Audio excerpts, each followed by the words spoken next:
Hi guys, welcome to talkies and டாசஸ். Today நம்ம என்ன பற்றி பேச போகிறோம்னா ரேஸ் டு பிளேயர்ஸில் இன்னைக்கு ரெண்டு டீம்ஸ் மோதுறாங்க. அதில் யாருன்னா Mumbai Indians versus Gujarat Titans. இன்னைக்கு மேட்ச் எங்கே நடக்க போகுதுன்னா மும்பை வான்கடே ஸ்டேடியமில்.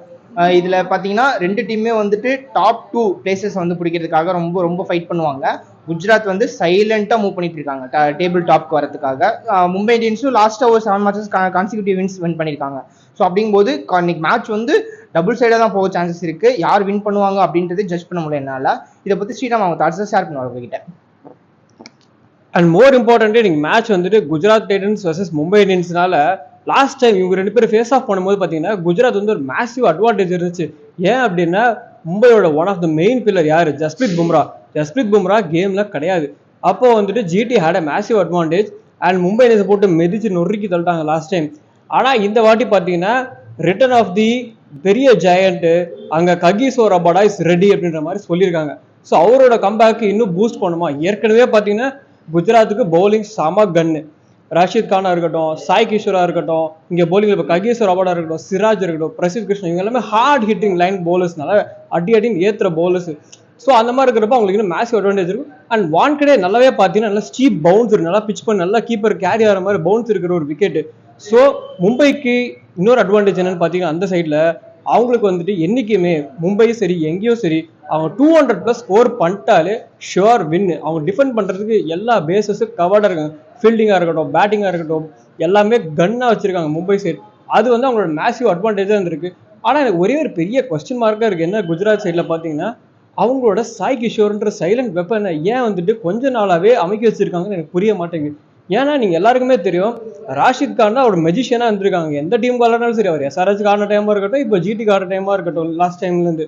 ஆனால் அவர் கொஞ்சம் ஆஃப் கலர் இருக்கார். ஏன்னா அவர் சர்ஜரிலேருந்து வெளில வந்ததுக்கப்புறம் ஒரு ஆக்ஷன் கொஞ்சம் லைட்டாக சேஞ்ச் ஆயிருக்கு. அந்த ஸ்பீட் வேரியேஷன்ஸ்லாம் கொஞ்சம் சேஞ்ச் ஆனதுனால கொஞ்சம் பிடிச்சி பின்ன ஆரம்பிச்சேன். ஸோ சாய் கிஷோர் இன்னும் கொஞ்சம் நம்பி போட ஆரம்பிச்சா பெட்டராக இருக்கும். ஈவன் ஷாருக் கானுக்கே அப்பப்போ ஒரு ஓவர் கொடுத்தாலும் பெட்டராக இருக்கும்.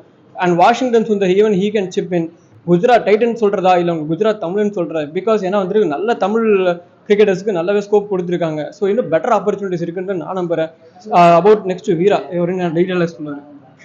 பவுலிங் பத்தி பேசும்போது ரெண்டு டீமுமே கன் பவுலிங் இருக்காங்க. மும்பை இந்தியன்ஸ் பத்தி பேசினா ஜஸ்பிரீத் பும்ரா, பவர் பிளேல பாத்தீங்கன்னா தீபக் சஹர், ஹர்திக் பாண்டியா. ஸ்பின்னர்ஸ்னு பார்க்கும்போது கரண் சர்மா வந்து சைலண்டா வந்து அவர் கரண் சர்மா என்னைக்கெல்லாம் மேட்ச் விக்கெட்ஸ் எடுக்கிறோம் அன்னைக்கெல்லாம் கன்ஃபார்ம் ஷோர் வின் அப்படின்ற மாதிரி இருக்கு. அங்க குஜராத் டைட்டன்ஸ் பாத்தீங்கன்னா முகமது சிராஜ் பவர் பிளேல, Prasidh Krishna test line and length பர்ஃபெக்டா போடுறாரு, விக்கெட்ஸ் பிக் பண்றாரு பிரசித் கிருஷ்ணா. அது இன்னொரு சைடு பார்த்தீங்கன்னா இஷாந்த் சர்மா சைலண்டா வந்து அவர் ஒரு ஓவர்ஸ் வந்து காமா சைலண்டா முடிச்சுட்டு போயிறாரு. 3 overs 18, 17, 24, 20 runs அந்த மாதிரி தான் கொடுத்தாரு. எக்கானமி வைஸ் பக்காவா அவங்க வந்து ஜிடி பவுலர்ஸ் இருக்காங்க. ரஷீத் கான் கொஞ்சம் வந்து அடி வாங்குறாரு.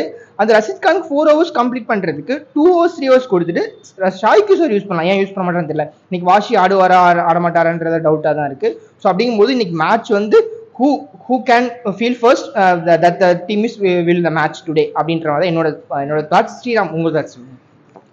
ஃபீல் ஃபர்ஸ்ட்ங்கிறது ஒரு சைடாக இருந்தாலும் பேட் ஃபர்ஸ்ட்டும் ஜெயிக்க முடியுங்கிறது சான்சஸ் நிறையவே இருக்குது வான்கடையில். அந்த ஏர்லி ஒரு 3 to 4 overs ஸ்விங்கை கொஞ்சம் நெகேட் பண்ணிட்டீங்கன்னா பேட் ஃபர்ஸ்ட் ஆடி நல்லா ஸ்கோர் பண்ணலாம். ஏன்னா மும்பையா இருக்கட்டும் ஜிடியா இருக்கட்டும் பேட்டிங் கொஞ்சம் நல்லாவே ஸ்ட்ராங்கா இருக்கு. அண்ட் சைலண்டா பாத்தீங்கன்னா அங்க வந்து ஆரஞ்சு கேப்புக்கான ரேஸ் அப்படியே போயிட்டு ஒரு கேட் அண்ட் மவுஸ் கேம் மாதிரி போயிட்டு இருக்கு. சூரியகுமார் யாதவருக்கும் சரி, நம்ம பையன் சாய் சோஷனுக்கா இருக்கட்டும், அது சைலண்டா ஒரு கேம் போயிட்டே இருக்கிறதுனால ரொம்ப இன்ட்ரெஸ்டிங் கேமா தான் இருக்கும்.